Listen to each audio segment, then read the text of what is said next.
Hi,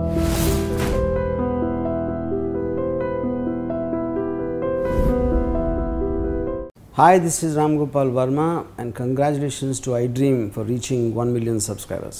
కానీ నిజంగా అండి ఆ రోజుల్లో ఆర్టిస్టుల మధ్య ఇంత సహృద్భావం ఉండేదండి. అంటే వాళ్ళు ఇంత గొప్ప నటులయండి, ఒక వేరే నటుడు ఇంత గొప్పగా పర్ఫామ్ చేస్తే అలా వచ్చి కంగ్రాచులేట్ చేయడం, మెచ్చుకోవడం అలా అందరిలో ఉందని నేను అనలేను కానీ బట్ చాలా మంది ఎందుకంటే స్ఫూర్తిగా తీసుకోలేదు. ఇట్స్ వండర్ఫుల్ ఎలా గోల్డెన్ ఎలా అది మనసులో ఉన్నది దుష్కలమషంగా చెప్పేశారు కొంతమంది. చెప్పేవారండి రంగారావు అంటారు. రంగారావుకి నాకు ఫస్ట్ పిక్చర్ ఆటబొమ్మలు. ఆయన నేను కొంచెం బ్లిక్ అవుతున్నాను, ఆయన పెద్ద తీసుకొని ఫస్ట్ టైం ఫేస్ చేస్తున్నాను ఆయన్ని చెప్పగలను. అని ఆయన సీక్వెన్స్ ఏంటంటే నేను ఆయన్ని జైల్లో పెట్టించి ఊటే పరామర్శించడానికి సర్కాస్టిక్గా పరామర్శించడానికి నేను వెళ్ళే సీన్ అది. అదే ముందు ఆయన క్లోజ్అప్ చేశారు. తర్వాత మా కాంబినేషన్ తీద్దామని చెప్పి కాంబినేషన్ షాట్ పెట్టారు. మాది డైలాగ్ సరే నేను చెప్పాను కదా లోపల కొంచెం బ్లింక్ అవుతున్నాను, ఏమంటాడు అనేది డైలాగ్ చెప్పమన్నారు. చెప్పాను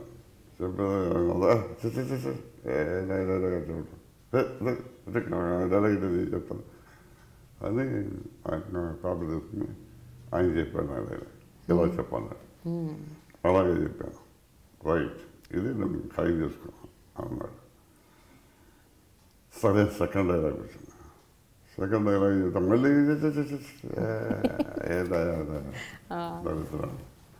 అంటే ఏదో చెప్తానండి అన్నాడు. మళ్ళీ ఆయన చెప్పాడు. ఆయన ఎందుకు చెప్తానంటే చెప్తాను ఏంటంటే ఏ స్థితికి తీసుకెళ్ళాడంటే నాకు డైలాగ్ చెప్పడం చేత కాదేమో, ప్రధానికి వేసుకుంటున్నాను ఈయన ఇండస్ట్రీలో అందరూ చూస్తున్నారు, నాకేమో ప్రికేరియస్గా ఉన్న పొజిషన్ అని ఇట్లా కాదని ఒక ఎత్తేసాను. థర్డ్ డైలాగ్ చెప్పండి మూడు గారు కావాలి చెప్పండి అన్నా. కరెక్ట్ నేను చెప్తాను నీకు ఎవరు చెప్తాడు చేశాను. అమ్మ ముందు చిత్తం తప్పింది అనుకుని ఆ విధంగా తీసుకెళ్ళాను. అప్పుడు అనుకున్నాను నన్ను సెట్లో ఎలా చేశారు కాబట్టి ఏ రోజైనా సరే ఆయనతో నేను కంగ్రాచులేషన్స్ చెప్పించుకోవాలి. అలా కసి ఉంటేనే నేను ఆర్టిస్ట్ అని ప్రూవ్ చేసుకుంటాను అని చెప్పి అది దేవుడు చేసిన మనుషులు ఆయన చెప్పారు. సక్సెస్ అనుకుని ఆ విధంగా మీరు అన్నారే అంత సఫలత్వంతో చెప్తారని ఆయన ఆయన ఆయన మనసు ఎంత చిన్న దృష్టిగా బాగా చెప్తే ఆ విధమైన మెచ్చుకుంటాడు. అదే కాకపోతే చాలా అసహించుకుని మాట్లాడాడు. అలాంటి మనస్తత్వం చాలా చిన్నపిల్లవాడి మనస్తత్వం. అలా అంతనికి ఎంత గొప్ప ఆర్టిస్టో అంత చిన్నపిల్లవాడి మనస్తత్వం. ఆ విధంగా తర్వాత మా ఇద్దరికి మా పోటీ సంసార సాగం చదువుకుని పోటీ చదివి ఆయన ఉండబట్టంగా ఆయన నా దగ్గర తెలుసుకుని నా మీదగా పోటీ వస్తున్నారు. అది ఊరికంటే స్వతంత్రంగా మీరు పెద్ద తీసుకుని మిమ్మల్ని మిట్టన్ చేయటం తప్పకుండా నేను తట్టుకోలేకపోతున్నాను నువ్వు చేస్తా అంటే అన్నారు. అంత సహోదరు. ఆ విధంగా హెల్దీ కాంపిటీషన్ ఉండేది. అలాంటి జల్సీ కాదు, హెల్దీ ఒకరికొకరు. అంటే ఆయన పక్కవాడికి చెబుతుండేవాడు కొంచెం నేను బాగా చేయాలనుకున్నాను. తప్పేం లేదు, ఇట్స్ ఎ కాంపిటీషన్. ఆ విధంగా హెల్దీగా ఉండేది ఇప్పటికంటే కూడా. ఇప్పుడు ఎక్కడ ఇది లేదంటారా? ఇప్పుడు ఏముందండి, ఇప్పుడు నేను ఇండస్ట్రీలో పెద్దగా లేదు కనుక ఇప్పుడు నేను మాట్లాడితే అందరూ నన్ను తప్పడతారు. ఎందుకు నేను కూడా ఇండస్ట్రీలో ఉంటే మీరు పెద్దవారు, మీరు పట్టర్లేండి. ఒకటే సెంటెన్స్ చెప్తాను. ఆ రోజుల్లో మేము కళ కోసం చూసుకున్నాం, కాసు చూసుకోలేదు.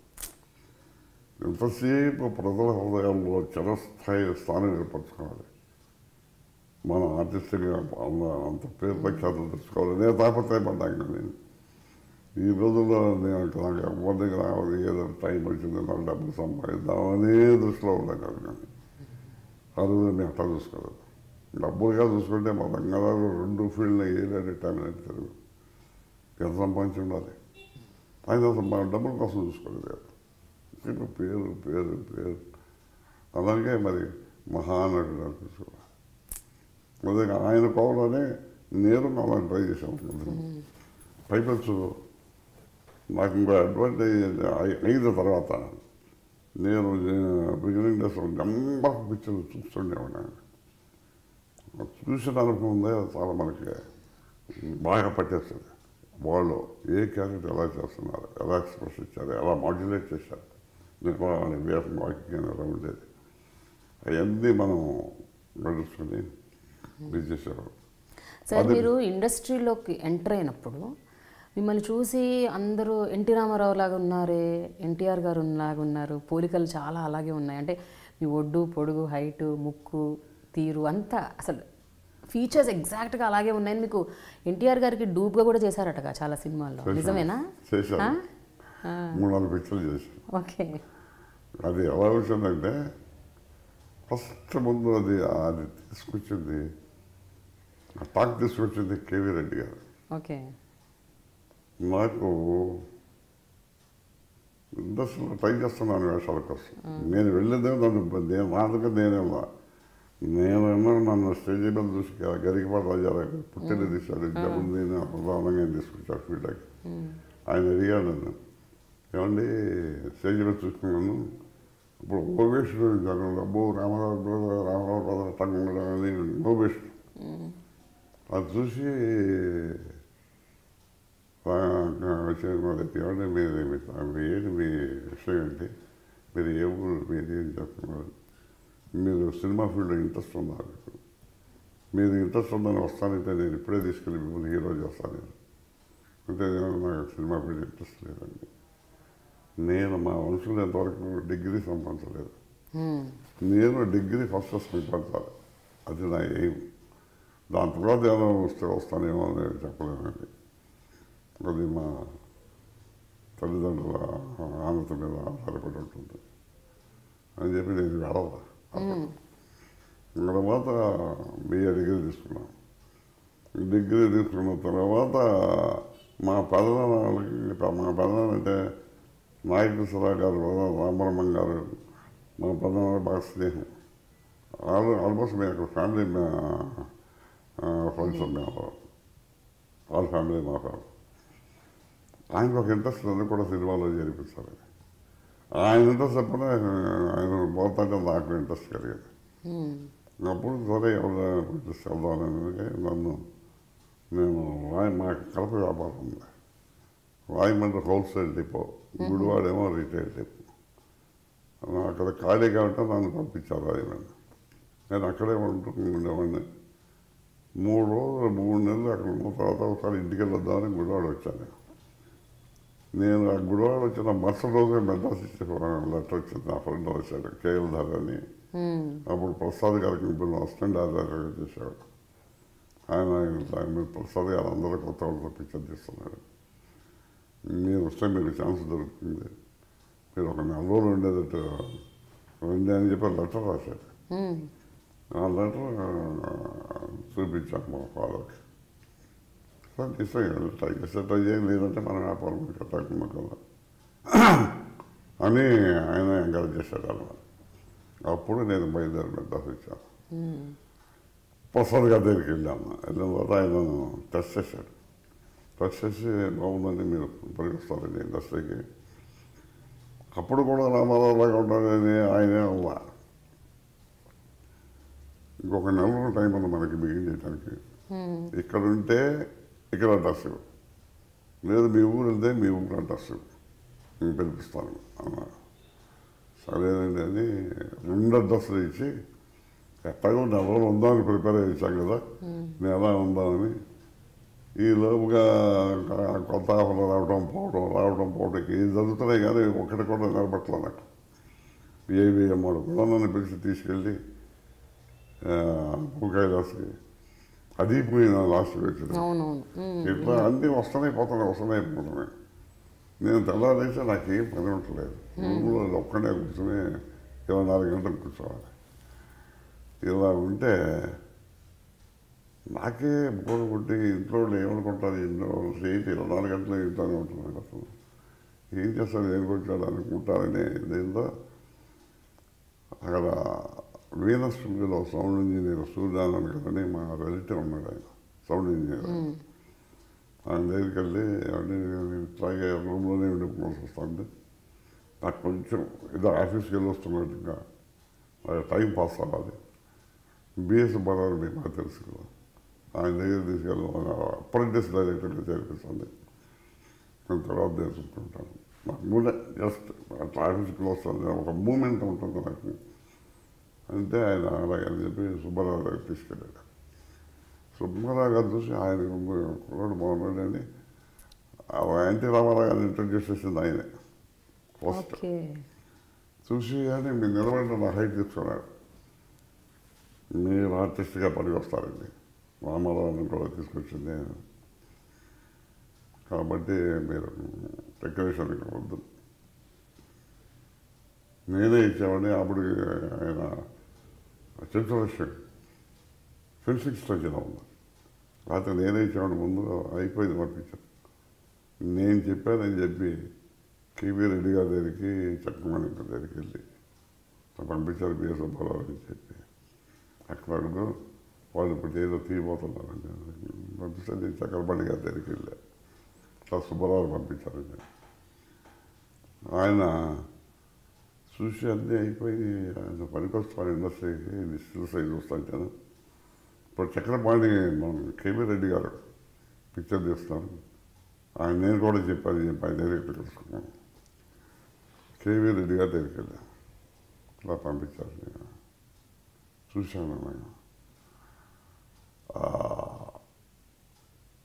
ఒక్క 15 రోజుల తర్వాత వెళ్ళాను కదా, అలాగే 15 రోజుల తర్వాత వెళ్ళాను. రేపు రుద్రం రండి అన్నాడు, రేపు సాయంకాలం రండి అన్నాడు.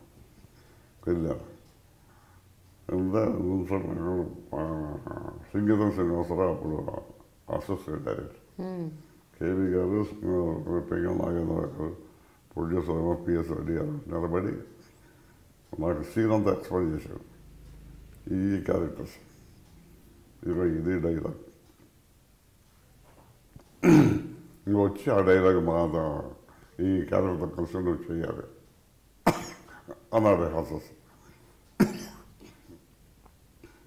సరే అండి, గదిలోకి వెళ్ళి ప్రిపేర్ అవ్వన్నాడు. టక్క ఇలాంటి అవకాశం ఎప్పుడు వస్తుంది, ఏదో చూస్తున్నారు కదా, ప్రస్తుతం ఉన్నాను కదా, రెడీ అన్నాను. నేను అప్పుడే రెడీ అయ్యాను, రెడీ అండి అనుకుంటున్నా. అట్లా 7-8 సార్లు చేయించారు. రైట్, ఇప్పుడు కాఫీ తాగండి, రేపు ఒకసారి ఆఫీసరండి అని.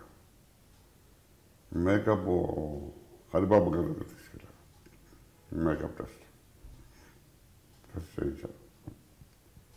ఆయన హరిబాబు దివ్యంగా పెట్టేది ప్రభాకర్ కొరడు, ఆయన సర్టిఫై చేశాడు.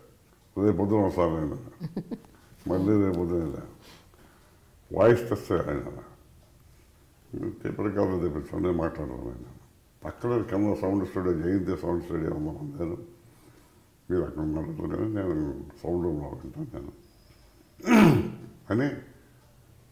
నాకు మేకప్ చెప్పి మీ ఇష్టం వచ్చే డైలాగ్ మాట్లాడుతున్నాను, నట్లు పైన నాకేం పర్లేదు, నాకు కావాల్సిన మీ వాయిస్ అది వాయిస్ టెస్ట్ చేశారు. అయినా పైకి వెళ్ళి ఆఫీస్కి వెళ్ళి కాఫీ చెప్పేసి యూ ఆర్ సెలెక్టెడ్ అన్నాడు.